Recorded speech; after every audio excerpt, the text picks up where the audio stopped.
Awumfunde.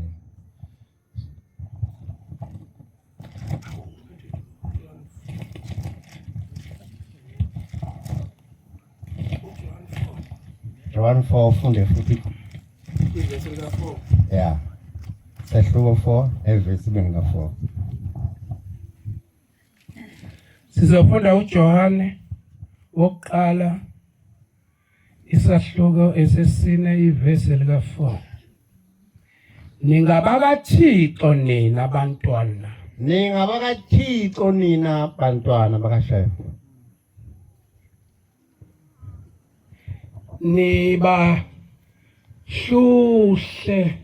Nibahlulile.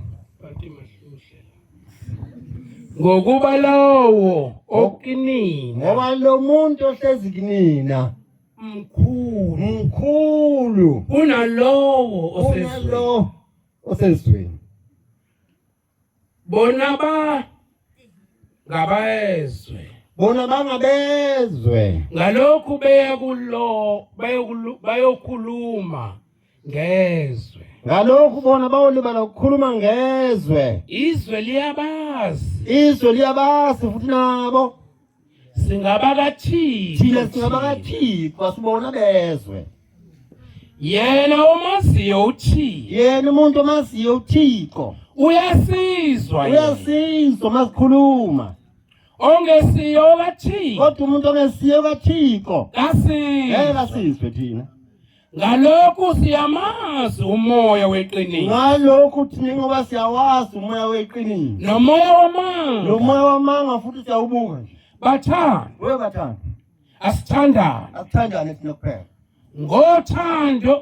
Ngokuba uthando luvela kuThixo. Ngoba uthando luvela kuThixo. Othandayo uzelo uThixo. Umuntu onothando umuntu ozelo uThixo. Uyamazi uThixo. Ongathandiyo kamazi uThixo. Umuntu ongenalo uthando kamazi uThixo. Ungcono uthando lwenzani? Ngokuba uThixo eluthando. Ngoba uThixo uluthando. Wabonakaliswa uthando lukaThixo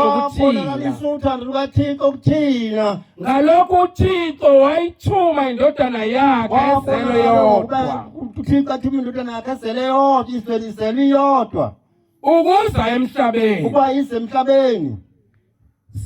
Size siphile ngayo. Size sithole ukuphila thina ngayo. Ngiyabona mina zethu masilapha nje siphila ngoshembe thina. Amen. Kuba akekho ushembe. Hey. Baba sibona, sasobona naphi? Ngobani lapha nje mina nginasi ngokuso kuphela, kodwa ngobani? Ngoshembe. Sibona nje. Awufunde. Nantu uthando. Akithi.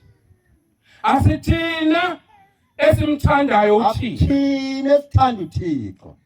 Uyena wasithanda. Wathuma indodana yakhe isihlatshelo. Ngezono zethu. Bathandwa. Uma uThixo wasithanda. Kangaka. Ngasithandana nathi ngasithandana sibe munye. Manazaretha isiphelele ngiyabona. Manazaretha ebanemo.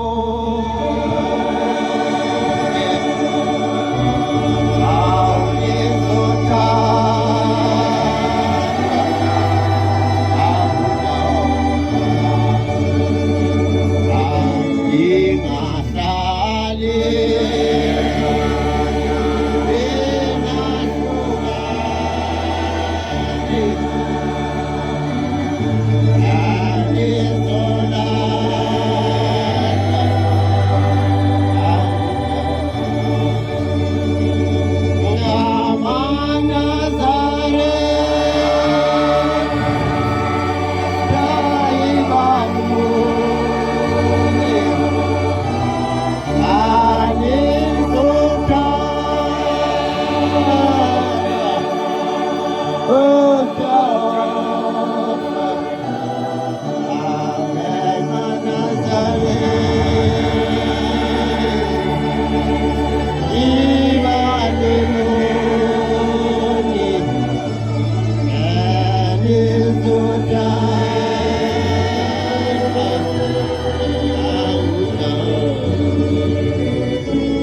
bengayiphethe bengidlulisa nje ukuthi sisenkonzweni yokuloba amagama nawe lobe lakho.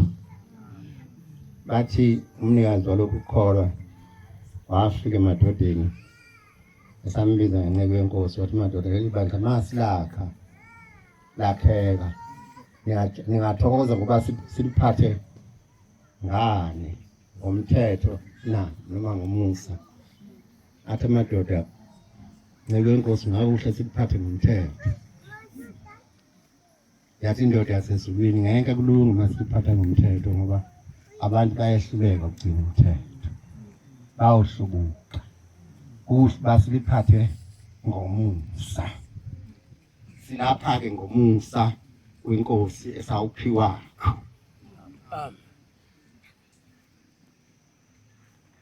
Njengoba nilapha nje akekho umuntu oniqhubileko wathi wozani lapha esiphiweni, kodwa nilethe umusa osenhlizweni zenu nabanesihawu sokuthi lo musi esengawuqala ukuthoza esiphiweni igama lawo mawugcina uphele ngathi.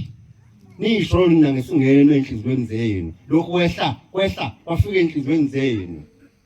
Mina-ke sengiyabonga nje kuphela okwami ukubonga nje ukuthi bonke abantu balapha siyabemukela esiphiweni. Amen. Sengiqedile inkonzo, sengicela ukuyibusisa. Inkosi busa ukuguqa kwebandla. Ngizohlobela ingoma ku-1:27.